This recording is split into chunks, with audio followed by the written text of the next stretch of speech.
Assalamu alaikum students and finance professionals. Today we are going to discuss IFRS 14 that is relating to regulatory deferral accounts.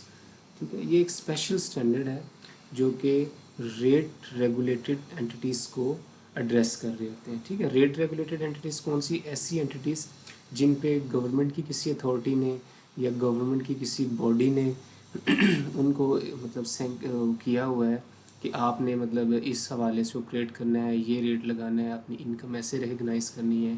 उनको कुछ grant दी होती हैं, ठीक है, उनको कोई और सरप्लस दिए होते हैं जिनके हिसाब से उन्होंने जो है ना अपनी फाइनेंशियल स्टेटमेंट्स में उनको अमोर्टाइज़ करना होता है या उसको एक्सपेंस आउट करना होता है.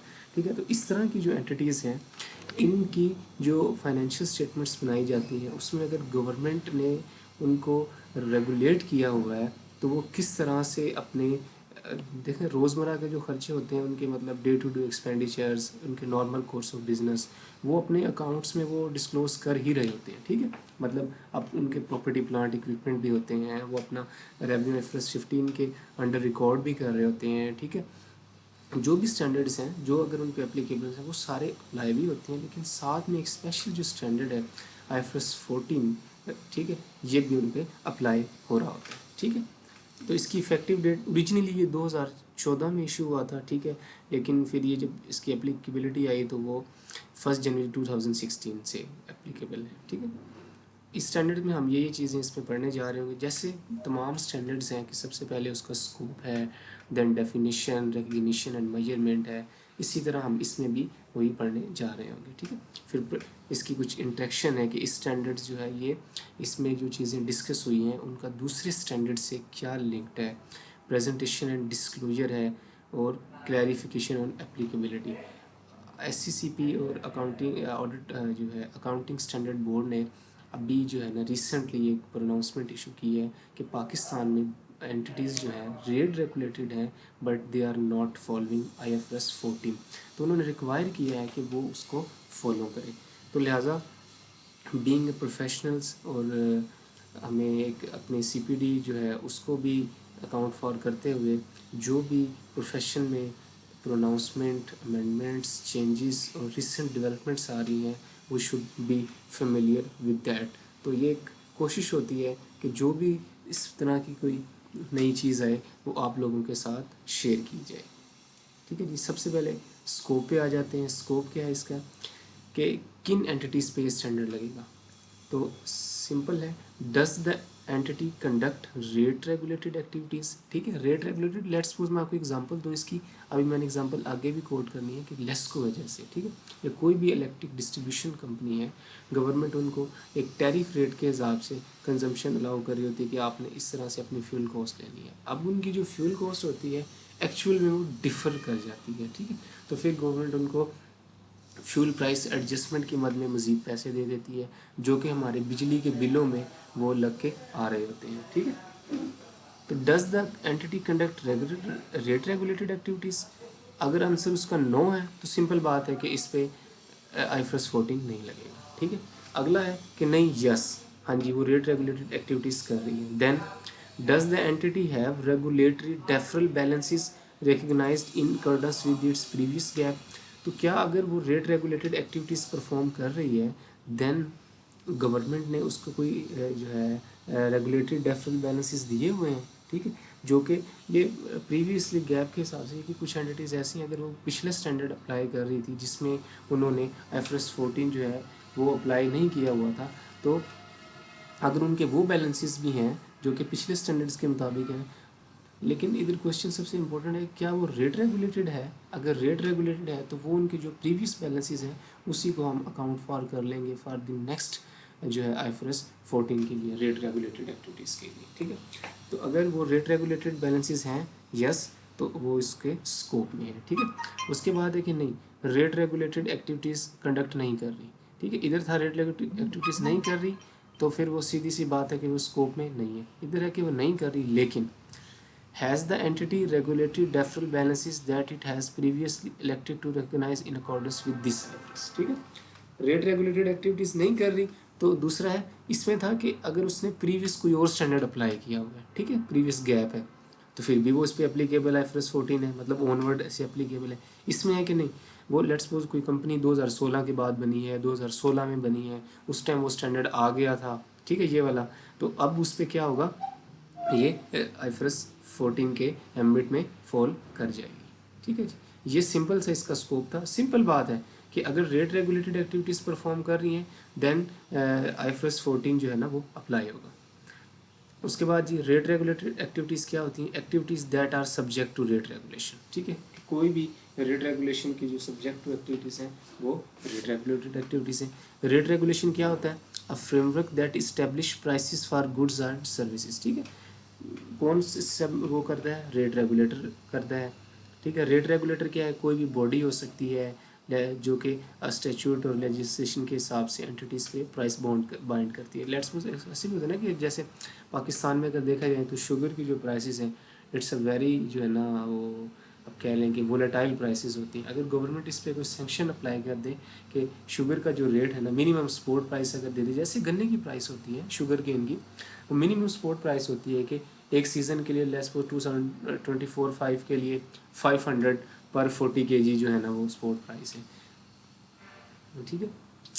तो ये एक जो है ना रेट रेगुलेटेड एक्टिविटीज़ में फॉल कर जाती है हमारे। अब देखें शुगर के केस में है वो रेट रेगुलेटेड वो इसकी परचेजेस, लेकिन क्या गवर्नमेंट ने उसके लिए कोई हमें सरप्लस या कोई डेफरल बैलेंस दिए हुए इस तरह के, अगर दिए हुए हैं, ठीक है, तो फिर ये स्टैंडर्ड में फॉल करेंगे, वरना नहीं करेंगे। इसीलिए जितनी भी शुगर कंपनीज हैं वो इसमें फॉल नहीं कर रही होती, क्योंकि गवर्नमेंट उनको कोई जो है ना वो इस तरह की चीज़ नहीं दे रही होती जिससे कि वो अपने जो है ना डेफरल बैलेंस अराइज हो उनकी फाइनेंशियल स्टेटमेंट्स में, ठीक है। प्रीवियस गैप, प्रीवियसली स्टैंडर्ड जो थे वो है, ठीक है। फर्स्ट टाइम अडोप्टर कि जो एंटिटी पहली दफ़ा फाइनेंशियल स्टेटमेंट में IFRS अप्लाई कर रही है। रेगुलेटरी डेफरल अकाउंट बैलेंस क्या होता है, a balance that would not otherwise be recognized, ठीक है, in accordance with other IFRS accounting but qualify for deferral as it is included in establishing the range of rate, ठीक है। Rate regulatory deferral balance क्या है कि अगर कोई और स्टैंडर्ड अप्लाई होता तो वो जो है अराइज ना होता, लेकिन चूंकि हमने रेट रेगुलेटेड एक्टिविटीज़ हम देख रहे हैं तो फिर ये इसीलिए जो है अप्लाई हो रहा है, क्योंकि हमने IFRS 15 अप्लाई किया है, 14 अप्लाई किया है, और उसमें गवर्नमेंट ने हमें कोई रेट रेगुलेशन या सब्जेक्ट टू रेट रेगुलेशन किया है, एक रेंज ऑफ रेट्स दे दी है कि आपने आपकी जो सेल करेंगे या आपकी परचेज कॉस्ट होगी वो इससे लेके इस रेंज तक होगी, ठीक है। तो फिर जो है उससे रेगुलेटरी डेफरल बैलेंस अराइज हो सकते हैं। उसके बाद ये फर्स्ट IFRS फाइनेंशियल स्टेटमेंट्स, जो फाइनेंशियल स्टेटमेंट बने उनमें पहली दफ़ा IFRS लगे, these are first financial statements. अब देखें इसमें एग्जांपल है लेस्को की, कि अगर लेस्को को गवर्नमेंट कोई ग्रांट देती है, जैसे कि रेगुलेटरी डेफरल क्या है, suppose the government set electricity tariff for customer but the company faces higher operation को, गवर्नमेंट ने कहा कि आपने ना 50 rupees per unit electricity supply करनी है, ठीक है, लेकिन उसको लेस्को को कॉस्ट ज़्यादा पड़ रही है, क्यों, फ्यूल की प्राइसेस इंक्रीज़ हो गई हैं, तो अब क्या करेंगे, the government allows the company to temporarily defer these higher cost, meaning the company does not immediately recognize these cost on the financial statements, ठीक है। लेट्स सपोज उनकी कॉस्ट गवर्नमेंट ने 50 रुपीज़ पर यूनिट मुकर्रर किया, ठीक है, उसके हिसाब से उनकी कॉस्ट बनती थी, अज्यूम कर रहा हूँ मैं 40 रुपीज़ पर यूनिट, लेकिन एक्चुअल में लगी वो जो है वो 45 लगी। तो अब गवर्नमेंट, अब लेस्को क्या करेगी, अपनी फाइनेंशियल स्टेटमेंट में for the time being 40 rupees को ही कॉस्ट जो है ना वो रिकग्नाइज करेगी, बाकी 5 रुपये क्या करेंगी वो अंडर दी अपनी स्टेटमेंट ऑफ फाइनेंशियल पोजीशन उसमें उसको जो है ना वो प्रेजेंट करेंगे डेफरल अकाउंट बैलेंस, और नीचे उसका नोट दे देंगे कि subject to this notification government has set the tariff this price but actual cost and this therefore this balance arise, ठीक है, आपने प्रॉपर जो डिटेल है उसकी वो दे देनी है। अब नेक्स्ट सब्सिक्वेंट पीरियड में क्या होगा, गवर्नमेंट आपको कोई एडजस्टमेंट देती है, अलाउ करती है, तो आप उस कॉस्ट को जो है ना कंज्यूम करें, उसको उन जो है एडजस्टमेंट के अगेंस्ट उसको एडजस्ट करें। उसके बाद क्या है, the company record these higher operational cost as regulatory deferral account, ठीक है, on its balance sheet. The company expects that over time the government will adjust the electricity tariff, allowing the company to recover these deferred costs from customer in future, ठीक है। Adjustment Once the government increase the tariff or allow the company to pass on these cost, the company will recognize the deferred cost as income or expense and the regulatory account balance will be cleared. Hopefully आपको ये समझ आई example. एक दफ़ा government ने low cost में कर की, ठीक है, अगर कंपनी की ज़्यादा कॉस्ट लगी तो क्या हुआ, उन्होंने वो एक्स्ट्रा कॉस्ट अपनी फाइनेंशियल स्टेटमेंट में बना ली। अब नेक्स्ट पीरियड में क्या हुआ, गवर्नमेंट ने अलाउ कर दिया कि ठीक है, अब जो है ना, आप कस्टमर को हमने एक सब्सिडी या रिलीफ देना था वो दे लिया है, अब आप इनसे हायर कॉस्ट जो बचती है ना वो रिकवर कर लें। अक्सर आपने बिलों में देखा होता है FPA के नाम से आ रहा होता है, फ्यूल प्राइस एडजस्टमेंट, ठीक है। तो ये भी एक जो है ना पॉलिटिकल स्टंट है कि स्टार्ट में कुछ कॉस्ट को डेफर कर देते हैं लेकिन बाद में कस्टमर से जो है ना क्लेम कर लेते हैं, रिकवर कर लेते हैं। बेसिकली तो पैसे कस्टमर की जेब से ही जाने होते हैं, बस टाइम पीरियड का फ़र्क हो सकता है कि मार्च में नहीं गए तो अप्रैल में नहीं तो मई में, ठीक है जी। उसके बाद है recognition and measurement. An entity with in the scope of IFRS 14 is able to make a voluntarily irrevocable election in its first annual financial statement whether or not to recognize regulatory deferral balance in accordance with IFRS 14, ठीक है। एक वॉलंटेरिली but irrevocable option है कि अगर आपने एक दफ़ा choose कर ली तो फिर आपने हमेशा करनी है, बेसिकली आपकी अकाउंटिंग पॉलिसी बन जाएगी एक तरह की है, ठीक है। तो फिर आपने क्या करना है, रेगुलेटरी डेफरल अकाउंट बैलेंसेस को रिकग्नाइज करना शुरू कर देना है if you are subject to rate regulated activities, ठीक है। फर्स्ट फाइनेंशियल स्टेटमेंट का जिक्र इधर इसलिए है कि अगर कंपनी पहले गैप यूज़ कर रही थी अब वो IFRS की तरफ आ गई। देखें ये जो चीज़ें हैं अब स्टैंडर्ड में लिखी हुई, हालांकि अब जिस एज में हम हैं या जिस दौर में हम रह रहे हैं तो सारी फाइनेंशियल स्टेटमेंट्स IFRS पे ही बन रही हैं। अगर मैं पाकिस्तान की बात करूं या इवन के दूसरे जो कंट्रीज़ हैं मतलब जो कि फॉलोइंग IFRS, तो उसमें गैप वगैरह का कोई इतना रोल नहीं है, लेकिन स्टिल ये वो कह रहे हैं कि अगर कोई है इस तरह की, क्योंकि स्टैंडर्ड है ना इन्होंने तो स्टैंडर्ड की बातें तो फिर जो है मतलब इनिशियली जब स्टैंडर्ड आया था तो उस टाइम तो ज़रूरत पेश थी ना इनको ये बातें बताने की। An entity that has elected to apply IFRS 14 in its first annual financial statements continue to apply the recognition, measurement, impairment, and declaration requirement in accordance with its previous GAAP to all its regulated deferral account balance. Changes are only permitted if the result in the financial statement being either, ठीक है। उसके बाद जी option दे दिया, देखें ना ऊपर option था ना कि आप चाहें तो इसको इलेक्ट कर लें बट इरिवोकेबल इलेक्शन है। अगर आप नहीं करते तो फिर क्या है, या आप कर लेते हैं और आपको मुश्किल पेश आ रही है IFRS 14 अप्लाई करते हुए, ठीक है, या आपने अप्लाई कर लिया है but still you are considering कि जो है ना हम अभी भी जिस बेसिस पे हमने अंडर गैप बैलेंसेस रिकग्नाइज किए थे हम वही लेके चलें, तो आप फिर भी लेके चल सकते हैं। लेकिन स्टैंडर्ड कहता है कि आप चेंज करें, क्योंकि आपने IFRS अडोप्ट कर लिए हैं तो IFRS 14 को भी अडोप्ट करें और पिछले जिस तरह से रिकग्नाइज किए हुए हैं उसको कोशिश करके एडजस्टमेंट करके आप एज पर IFRS 14 उसको रिकग्नाइज कर लें, ठीक है। अब देखें 14 जो है ना बेसिकली ये आपको कोई उस तरह से ना मतलब ये नहीं बता रहा कि आप इस अमाउंट को ऐसे करें, ठीक है। बेसिकली रिकग्निशन और मेजरमेंट क्राइटेरिया देंगे, जजमेंट और एस्टीमेट भी देंगे कि आपने इसको ऐसे रिकग्नाइज करना है, बाकी और इसकी प्रेजेंटेशन कैसे करनी है, बैलेंस शीट में कैसे दिखाना है जी, स्टेटमेंट ऑफ फाइनेंशियल पोजीशन में सॉरी कैसे दिखाना है, statement of profit and loss में कैसे दिखाना है। बाकी अगर आप इसको गैप के मुताबिक लेके जाना चाह रहे हैं तो स्टिल यू कैन चूज़, ठीक है। लेकिन अगर आप चेंज करेंगे तो आप चेंज कर सकते हैं और वो चेंज तब करें कब कि more relevant and no less reliable, कि वो चेंज मोर रेलिवेंट हो, मतलब जो पहले आप प्रेजेंटेशन और मेजरमेंट कर रहे थे वो उससे बेहतर है और लेस रिलायबल नहीं है। ये नहीं है कि आपने कोई ऐसा एस्टीमेट लगा दिया है कि समझ से बाहर हो गया है, ठीक है, ऐसे नहीं है। उसके बाद है जी more reliable and no less relevant, या रिलायबल ज़्यादा हो और रेलिवेंट कम हो तो आप इसको जो है वो कर सकते हैं। बेसिकली ये बताना चाह रहे हैं कि अगर वो यूज़र्स की अंडरस्टैंडिंग के लिए या एक जजमेंट एस्टीमेट्स को प्रॉपरली विद जो है ट्रू स्टैंड करने के लिए अगर वो चीज़ें आप करने चाह रहे हैं तो कर सकते हैं। मतलब देखें ना बेसिकली स्टैंडर्ड आपको अलाउ कर रहा है कि अगर आप बेहतरी ला सकते हैं तो ला सकते हैं, सीधी सी बात है, ठीक है। आप गैप के मुताबिक इसको रिकग्नाइज कर लें, नो प्रॉब्लम, इसकी वैल्यूशन कर लें, नो प्रॉब्लम। लेकिन still if you are considering to change the basis, ठीक है, तो आप कर लें, लेकिन ये ज़हन में रखें कि वो रेलिवेंट होना चाहिए और रिलायबल होनी चाहिए। ठीक है, ये तो आपको पता ही है ना कि अकाउंटिंग पॉलिसी जैसे होती हैं कि वो कब चेंज होती हैं कि जब मैनेजमेंट चाहे, लेकिन मैनेजमेंट भी कब चाहे ये ज़रूरी चीज़ है कि तब ही हो कि वो यूज़र्स की अंडरस्टैंडिंग के लिए अच्छी इन्फॉर्मेशन प्रोवाइड करे, मोर रिलायबल हो, मोर रेलिवेंट हो। ठीक है,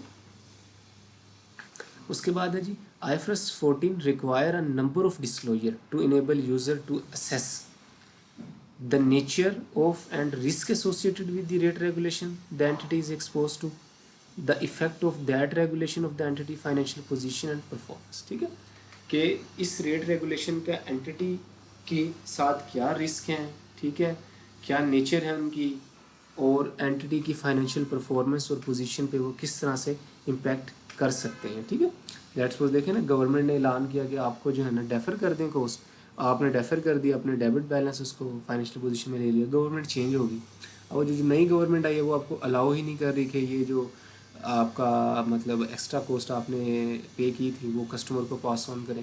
मतलब पॉलिटिकल सिचुएशन ऐसी हो गई है कि अगर वो करते हैं तो लोग, उनका वोट बैंक कम होता है, वो नए आए हैं, what's over, so multiple reasons हो सकती हैं। ठीक है, तो आपने ये जो है ना इस तरह के इम्पैक्ट, उनकी पॉसिबिलिटी, रिस्क, उससे रिलेटेड ये सारे डिस्क्लोज करने होते हैं, उन बैलेंसेस से रिलेटेड जो कि आप डेफरल अकाउंट में दिखा रहे होते हैं।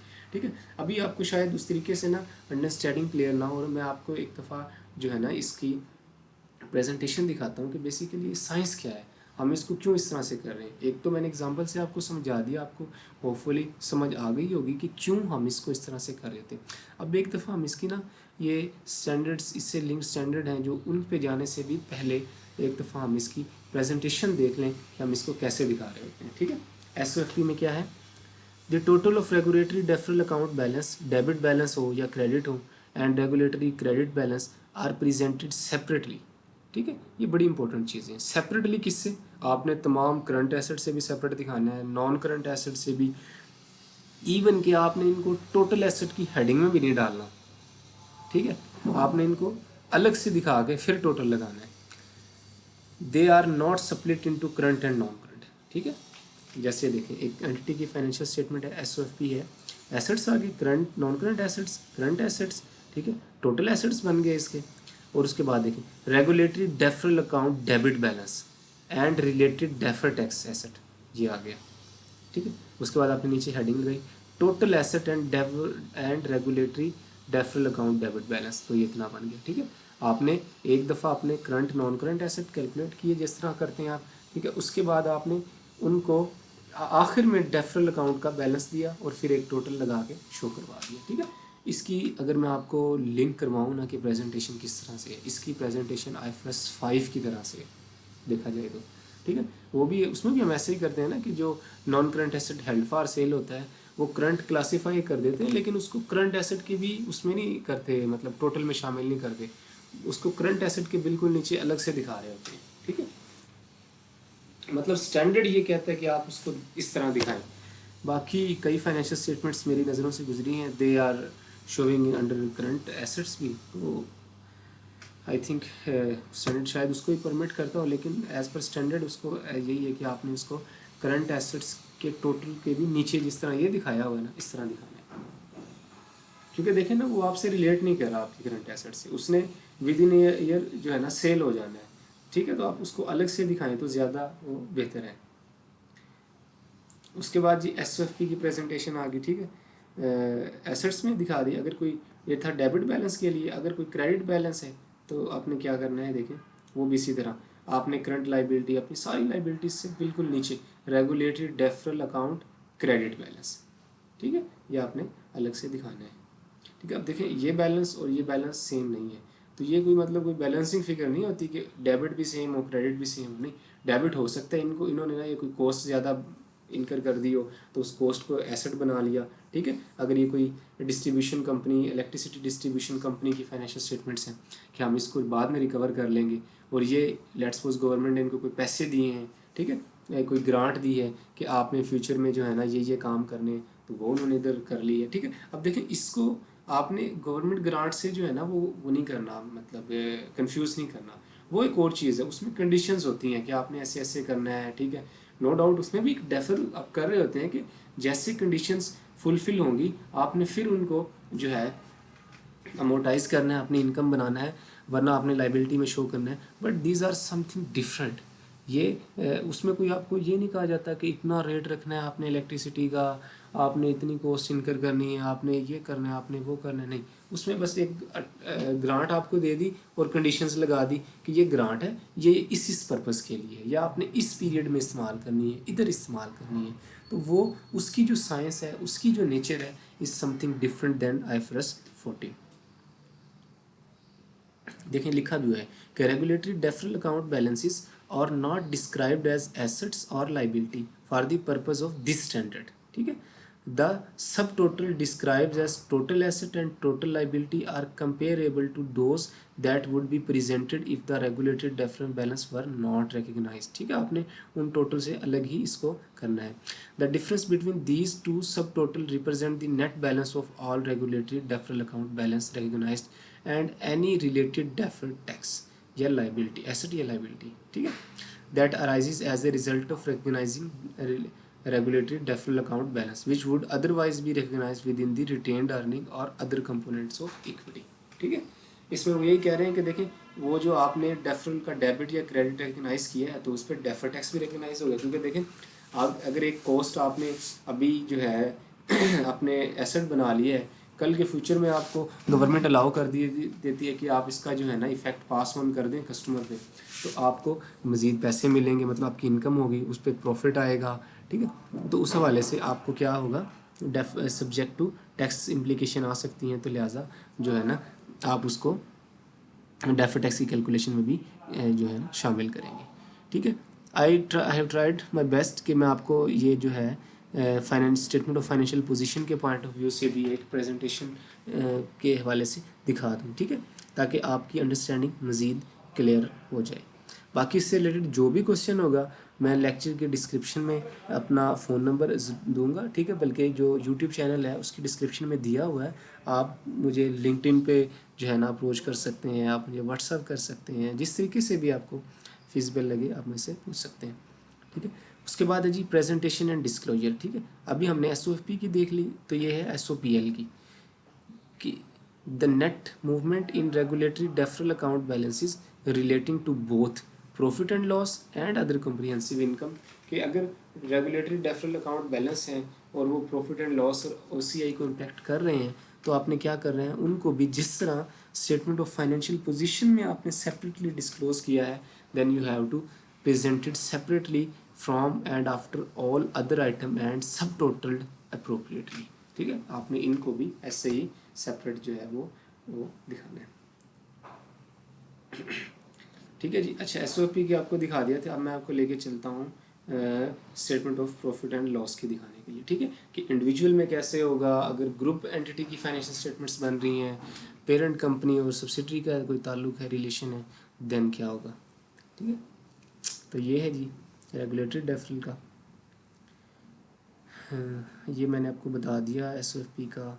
अब है हमारा प्रॉफिट एंड लॉस का। ये देखिए प्रॉफिट एंड लॉस में भी ऐसे ही कि आपने कंपनी का रेवेन्यू जिस तरह बनाते हैं प्रॉफिट एंड लॉस वैसे ही बनाया, कॉस्ट ऑफ सेल, GP वगैरह। ठीक है, profit before tax, after income tax, after tax आ गया। उसके बाद देखें profit for the year before net movement in regulatory deferral account balance. ठीक है, वो आपने एक हेडिंग दी और जो प्रॉफिट आया वो, उसके बाद मूवमेंट दिखाई कि रेगुलेटरी बैलेंस की मूवमेंट ये है। अब ये मूवमेंट किधर से आई है, ये बेसिकली आई है कि पिछले साल बैलेंस कितना था, उसमें से अब कितना गवर्नमेंट ने हमें कह दिया कि पास ऑन कर दें, हमने उसमें से निकाल दिया, कस्टमर से ले लिए पैसे, अब बाकी कितना रह गया। ठीक है, जो ले लिए पैसे वो आपकी इनकम है या आपका एक्सपेंस है, आप उसको इधर करें। ठीक है, इनकम है तो आप अपने प्रॉफिट में ऐड करें, एक्सपेंस है तो आप अपने प्रॉफिट से लेस करें। ठीक है, एक तरह की जो है ना एक रिकन्सिलेशन बना रहे होंगे हम। ठीक है, तो आपने एक दफ़ा प्रॉफिट बिफोर टैक्स निकाला और प्रॉफिट कौन सा निकाला, जो रेगुलेटरी डेफरल अकाउंट बैलेंस को अकाउंट फॉर करने से पहले है, फिर आपने उनकी एडजस्टमेंट ली, फिर आपने लिखा कि प्रॉफिट आफ्टर अकाउंट बैलेंस। ठीक है, डेफरल अकाउंट बैलेंस ये आ गया, ये था प्रॉफिट एंड लॉस का। इसी तरह अगर OCI में भी कुछ है, मतलब कोई डेफर टैक्स का इम्पैक्ट है, ये वो इस तरह की चीज़ें जा रही हैं, तो भी आपने उसको भी जो है इसी तरह निकालना है कि एक दफ़ा OCI निकालनी है आपने बिफोर डेफरल अकाउंट बैलेंस और फिर आफ्टर डेफरल, जो भी डेफरल का deferral account balance related to other comprehensive income, ठीक है, वो अपने तक निकाल लेना। आपकी total comprehensive income for the year आ जाएगी, ये आ गई, ठीक है। और अगर आप कोई पेरेंट की या कंसोलिडेटेड फाइनेंशियल स्टेटमेंट बना रहे हैं तो फिर आपने क्या करना है कि इस 121 में से आपने 2 पोर्शन कर लेने हैं, मतलब इसके कि एक तो OCI से पहले का जो प्रॉफिट ये था 122,048, इसको आपने ओनर्स ऑफ द पेरेंट और NCI में जो है ना वो पोर्शन करना है, ठीक है। क्योंकि देखिए जिस तरह हम कर रहे होते हैं, बस इसमें देखें प्रॉफिट एंड लॉस में क्या चेंज आई है कि आपने एक दफ़ा जब पैट निकाल ली है ना प्रॉफिट आफ्टर टैक्स, उसमें से फिर आपने एक डेफरल अकाउंट की जो मूवमेंट है वो प्लस माइनस करनी है, और प्रॉफिट आफ्टर टैक्स जो है ना after tax and after regulatory balance adjustment वो निकालना है, ठीक है। और फिर आपने इसी तरह एक 121 जैसे आपका ये आया था ना 122,048 को आपने ओनर्स ऑफ द पेरेंट में ट्रांसफ़र कर दिया और NCI में, ठीक है। इसी तरह टोटल कॉम्प्रिहेंसिव इनकम जो आपकी 121,250 आई थी उसको भी आपने ओनर्स में और उसमें NCI में ट्रांसफ़र कर दिया, जो आप नॉर्मल एडजस्टमेंट कर रहे होते हैं, ठीक है। तो होपफुली आपको ये भी समझ आया होगा इंशाल्लाह, ठीक है। इसी तरह आपने बेसिक और डाइल्यूटेड APS भी निकाल ली, मतलब रेगुलेटरी डेफरल बैलेंस को अकाउंट फॉर करने के बाद और बगैर किए भी, ठीक है, ताकि पता चलता रहे कि अकाउंट फॉर करके इतना बन रहा है और अकाउंट फॉर ना करके इतना बन रहा है, ठीक है। देखिए ना बेसिकली इसका मकसद क्या है, अगर आप ऐसा नहीं करते तो क्या इम्प्लीकेशंस हैं। इससे ये होता है कि कुछ कॉस्ट कुछ इनकम आपकी पीरियड से बाहर हो जाती हैं या आप उनको अकाउंट फॉर कर लेते हैं अपने पीरियड में, मतलब आप देखा जाए तो एक जो मैचिंग कॉन्सेप्ट है आप उसकी जो है कंप्लायंस नहीं कर रहे होते, उसकी खिलाफ वर्जी कर रहे होते हैं, या ताकि देखिए ना अगर वही बात है कि अगर एक दफ़ा गवर्नमेंट ने कह दिया कि आपको इतना टैरिफ मतलब फिक्स कर दिया, ठीक है, और वो गवर्नमेंट चेंज होगी, अब कस्टमर जो है ना वो देने को तैयार नहीं है या जो नई गवर्नमेंट आई है वो लगाने को तैयार नहीं है, तो अब आपका प्रॉफिट जो है ना इस पीरियड में कम होगा। तो इन चीज़ों को ना इन्होंने मतलब मैच करने के लिए एक गैप को कवर करने के लिए ये जो है एक इम्प्लीकेशंस दी है कि आप साथ साथ चीज़ों को ऐसे अकाउंट फॉर करते रहें, उससे क्या होगा कि volatility in the financial statement will be reduced, things will be more clarified, ठीक है, इस तरह की एडजस्टमेंट के साथ,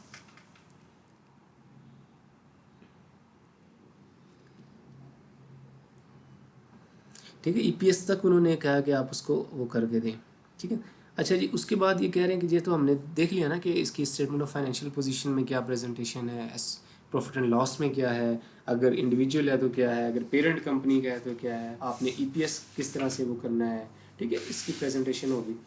और उसके बाद है कि आपने जो अकाउंट आप फाइनेंशियल पोजीशन में दिखा रहे होते हैं ना उसका बैलेंस इतना है, आपने ना उसकी वो भी देनी होती है, रिकन्सिलेशन भी देनी होती है डेफरल अकाउंट की। वो कैसे है ये देखें, for each type of rate regulated activity, ये पैराग्राफ का रेफरेंस है, requires an entity to present for each class of regulatory deferral account balance a reconciliation carrying amount at the beginning and end of the period, ठीक है। आपने एक reconciliation भी देनी है, और इस रिकन्सिलेशन का ये प्लस माइनस जो होता है ना वो आप प्रॉफिट एंड लॉस में OCI में लेके जा रहे होते हैं, ठीक है। ये देखें जैसे रेड रेगुलेटर का ये 2006 इसका ओपनिंग बैलेंस दे दिया जी, इलेक्ट्रिसिटी डिस्ट्रीब्यूशन कंस्ट्रक्शन का कॉस्ट का ये आ गया, ठीक है, स्टॉर्म डैमेज का ये है, उसमें से balance arising in the period, जो पीरियड में करंट पीरियड में एडजस्ट हो गए वो ये है, ठीक है, उसकी रिकवरी इतनी हुई है तो टोटल हमारा गवर्नमेंट से हमने लेने हैं जो, या वो है रिमेनिंग बैलेंस है वो इतना रह गया, ठीक है। Balances arising in the period ये है, रिकवरी इतनी है, बाकी हमारा जो है वो इतना रह गया, ठीक है। Remaining recovery reversal period in years, वो आपने एक रेंज भी देनी होती है कि आप इतने सालों तक इसको क्लियर कर जो है वो क्लेम कर सकते हैं, रिकवर कर सकते हैं, ठीक है। लेट्स सपोज आपको ग्रांट दी गवर्नमेंट ने कि आपने इतना वो जो है ना इलेक्ट्रिसिटी की प्राइस रखनी है, ठीक है, आप वो प्राइस जितनी जितनी आप रिकवर करते जा रहे हैं वो लेस करते जा रहे हैं, ठीक है। और बाकी उसमें कॉन्ट्रैक्ट होते हैं ना गवर्नमेंट के साथ कि अब मैं इनको 4 से 10 सालों में रिकवर कर सकता हूँ, 6 सालों में, 7 सालों में, उस हिसाब से होता है, ठीक है। अब देखें ये रेंज क्यों देते हैं, रेंज इसलिए देते हैं कि अक्सर जो इंटरनेशनल मार्केट में फ्यूल की प्राइसेस जो कॉन्ट्रैक्ट्स हो रहे होते हैं, ठीक है, मोस्टली आपको पता है कमोडिटी ट्रेडिंग होती है उसमें, तो वो बड़े ना अक्सर वोलेटाइल भी होते हैं, ठीक है, मतलब कभी प्राइस कम होगी कभी ज़्यादा। तो गवर्नमेंट ने इसी रिस्क को जो है ना मैनेज करने के लिए एक रेंज दी होती है कि लेट्स सपोज अभी रेट हाई है, ठीक है, तो इस पीरियड में जो है ना कस्टमर्स को आप पास ऑन ना करें, अगले पीरियड तक वेट कर लें। हो सकता है कि अगले पीरियड में प्राइसेस जो है ना वो कम हो जाए, तो उस कम होने से क्या होगा कि ओवरऑल कंपनी की कॉस्ट भी कम हुई, तो ठीक है, तो उससे कंपनी की कॉस्ट कम लगी, तो वो कहते हैं कि कस्टमर कॉस्ट कम लगने से अब रेट पर यूनिट कम हो गया ना, यूनिट कॉस्ट पर यूनिट, तो आप वो क्या करें, कस्टमर से उतने थोड़े से पैसे रिकग्नाइज कर लें, मतलब in the period good period कि जब सस्ती चीज़ें हों तो आप कस्टमर से वो रिकग्नाइज कर लें। इसलिए हम एक जो है ना ईयर्स के हिसाब से भी इसका बता रहे होते हैं कि किस किस पीरियड में कैसे कैसे हमने इसको रिकवर करना है। इसीलिए तो उसमें बताया था कि आपने इससे रिलेटेड जजमेंट्स, एस्टिमेट, रिस्क, ये सारी चीज़ें आपने बतानी है। ठीक है जी, ये रेगुलेटेड डेफरल डेबिट अकाउंट की रिकन्सिलेशन थी। नीचे क्रेडिट की दी हुई है, ठीक है। अब ये लैंड डिस्पोजल, इनकम टैक्स, ये सारी एक किसी एक कंपनी की फाइनेंशियल स्टेटमेंट्स हैं उससे रिलेटेड है। अगर आपको ये इलस्ट्रेशन ये चाहिए हो मेरे से तो आप भी ले सकते हैं, और मैंने कोशिश भी की है कि आपको चीज़ें बता दी जाएँ, ठीक है।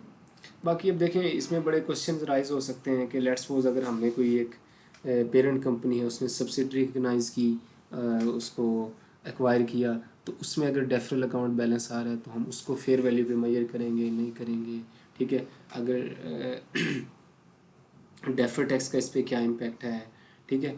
और IFRS 12 disclosure of interest in other entities, आप उसको कैसे डिस्क्लोज करेंगे, ठीक है। मतलब अब इस स्टैंडर्ड की एक दफ़ा मैंने आपको ट्राई किया कि इसकी ज़रूरत क्यों है, डेफिनेशंस के स्कोप क्या है, डेफिनेशंस क्या है, रेगुलेशन क्या है, इसकी प्रेजेंटेशन क्या है, ठीक है। SOFP में भी और SOPL में भी, OCI में भी, इसकी रिकन्सिलेशन, ठीक है। उसके बाद मैंने आपको बताया कि हम इसको जो है क्यों वो कर रहे होते हैं, ठीक है, वो मैंने आपको बता दिया, इसका पर्पस क्या है, मतलब अंडरलाइंग इसकी रीज़न क्या है। अब जो है ना हम ट्राई करते हैं कि इससे लिंक्ड, इस स्टैंडर्ड से लिंक जो स्टैंडर्ड्स हैं ना उनको एक मतलब वन बाय वन जो है उनके नाम देख लें या वो किस तरह से लिंक्ड है। जैसे ये देखें, estimate used in determining the regulatory deferral account balance, IS 10 events after the reporting period, ठीक है, कि किस पीरियड तक कब तक जाके ये रिकवर हो जाएंगे, ठीक है।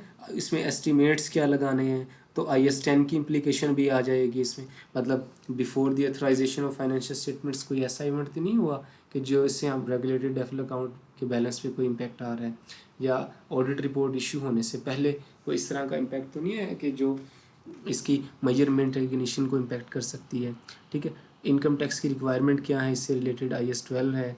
Where taxes are where rate are permitted or required to be increase to recover some or all of the entity tax expense, ठीक है, कि रेट अगर सब्जेक्ट टू रेट वोलेटिलिटी है तो फिर हम IS 12 कैसे लगाएंगे इस पर, ठीक है। Presentation with respect to income tax IS 12, वही मतलब डेफर टैक्स, करंट टैक्स, इस पर कैसे आएगा, ठीक है। Consistent accounting policy for associate and joint venture, अगर कोई ग्रुप इन्वॉल्व है तो आपने देखे ना ये IFRS 14 है, आपने उसकी फाइनेंशियल स्टेटमेंट्स में भी लगानी है। ये एक तरह की अकाउंटिंग पॉलिसी बना लें, और फिर आपको पता है कि अकाउंटिंग पॉलिसी तो पूरे ग्रुप की सेम होती हैं, वो पेरेंट, सब्सिडरी और जो जॉइंट वेंचर्स उससे रिलेटेड जो भी मतलब उसमें एड लेस हो रही होती हैं चीज़ें उनकी, वो एक मतलब उसमें हार्मनी होनी चाहिए, दे शुड बी सेम, ठीक है। Presentation of basic and diluted EPS अभी मैंने आपको बताया है वो कैसे करनी है, ठीक है। Impairment of regulated deferral account balance IS 36 के एम्बिट में आता है, ठीक है, कि अगर कोई मतलब गवर्नमेंट चेंज होगी, कोई और प्रॉब्लम आ गया, आपने कंडीशंस की नॉन कंप्लायंस कर दी, तो जो डेफरल अकाउंट का बैलेंस हमने डेबिट रखा हुआ है एसेट वाले साइड पे कि हमें भी मिलेगा डेबिट बैलेंस है, वो अब आपको इम्पेयर तो नहीं हो गया, ठीक है। Impairment of cash generating unit containing regulatory deferral account balance, आप कोई CGU है उसको सेल करने जा रहे हैं, या उससे रिलेटेड जो है आपको कोई डेफरल अकाउंट का बैलेंस मिला हुआ, मतलब आपके देखिए ना डिफरेंट बिजनेसेस हैं, डिफरेंट आप उसमें काम कर रहे हैं सेक्टर्स में, या डिफरेंट लोकेशंस पे कर रहे हैं, और एक लोकेशन जो आपको एक CGU है और उसी से रिलेटेड आपको कोई डेफरल बैलेंस मिला हुआ है, तो उस पर IS 36 जो है वो भी अप्लाई हो रहा होता है, ठीक है। उसके बाद IFRS 3 कि अगर आप कोई बिज़नेस कम्बिनेशन करने जा रहे हैं तो उसकी रिकग्निशन और मेजरमेंट क्या होगी डेफरल अकाउंट बैलेंस की एक्वायरी में, ठीक है। Presentation in respect of non current asset held for sale, अगर आप कोई नॉन करंट एसेट या डिसकंटिन्यूड ऑपरेशंस की तरफ जा रहे हैं, ठीक है, आप कोई ग्रुप ऑफ एसेट्स डिस्पोज करने जा रहे हैं और उससे में कोई डेफरल अकाउंट भी है, डेफरल अकाउंट का बैलेंस तो आप कैसे करेंगे, ठीक है। मतलब देखें स्टैंडर्ड की लिंकेजेस हैं डिफरेंट स्टैंडर्ड के साथ। अब इसको बताने का मकसद क्या है कि अगर कोई इस तरह की ट्रांजैक्शन आ जाती है तो क्या उस पर IFRS 5 गाइड करेगा या IFRS 14 गाइड करेगा।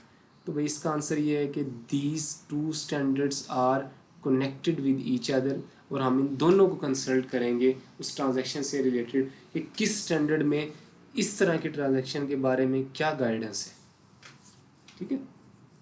बेसिकली ये बताने का मकसद ये है कि इस स्टैंडर्ड से लिंक्ड जो स्टैंडर्ड है वो मल्टीपल स्टैंडर्ड्स हैं।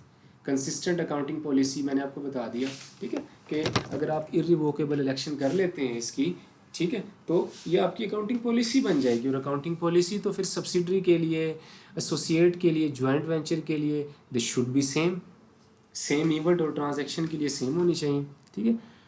Disclosure of regulatory deferral account balance in material subsidiary with non controlling interest, material joint venture या IFRS 12 की रिक्वायरमेंट्स हैं कि अगर आपने डिस्क्लोजर इन डिफरेंट एंटिटीज़ में आपने उसको डिस्क्लोज करना है, ठीक है। तो डेफरल अकाउंट बैलेंस को भी आपने बताना है, मतलब अगर आपकी एक से ज़्यादा एंटिटीज़ में प्रेजेंस है तो आपने हर एंटिटीज़ में कितना कितना डेफरल अकाउंट बैलेंस है वो आपने डिस्क्लोज करना है।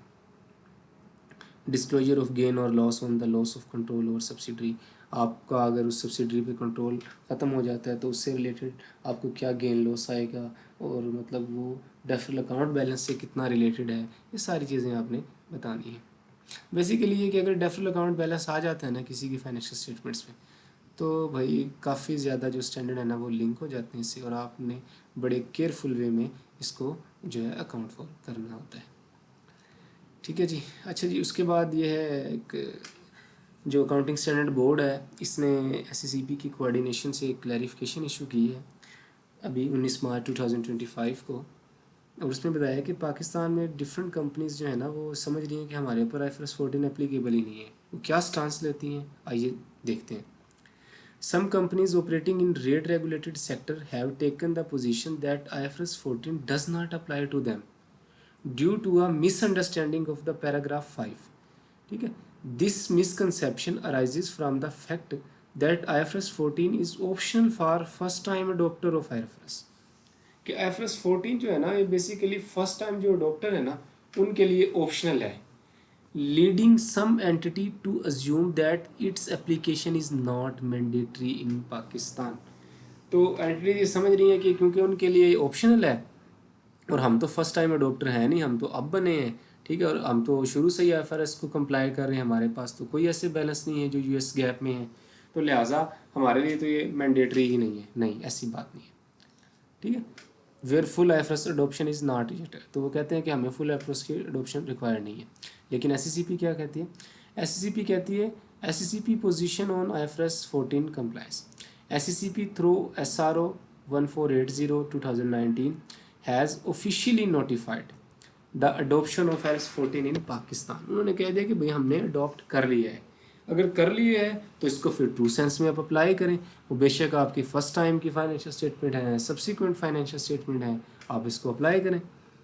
As per this notification the standard must be followed for annual reporting periods beginning on or after July 1 2019, ठीक है।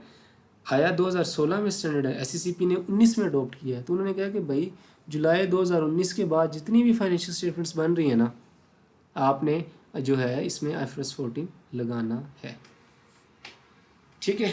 तो ये सारी प्रेजेंटेशन का मकसद, समझाने का मकसद, आपको प्रैक्टिकल करके दिखाने का मकसद कि फाइनेंशियल स्टेटमेंट्स में हम इसको कैसे इंकॉर्पोरेट करें, वो एक यही है कि अगर कोई रिसेंट डेवलपमेंट चेंजेस स्टैंडर्ड में आती है तो मैं मतलब इसको आप लोगों तक पहुंचाऊं, ठीक है।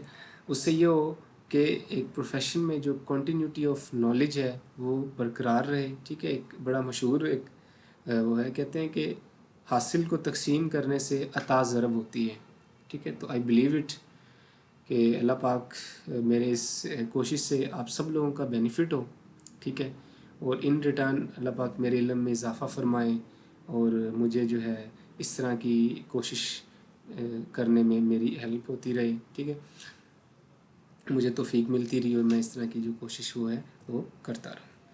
तो still if there are some questions from your side you can ask me via WhatsApp, LinkedIn message, Facebook message.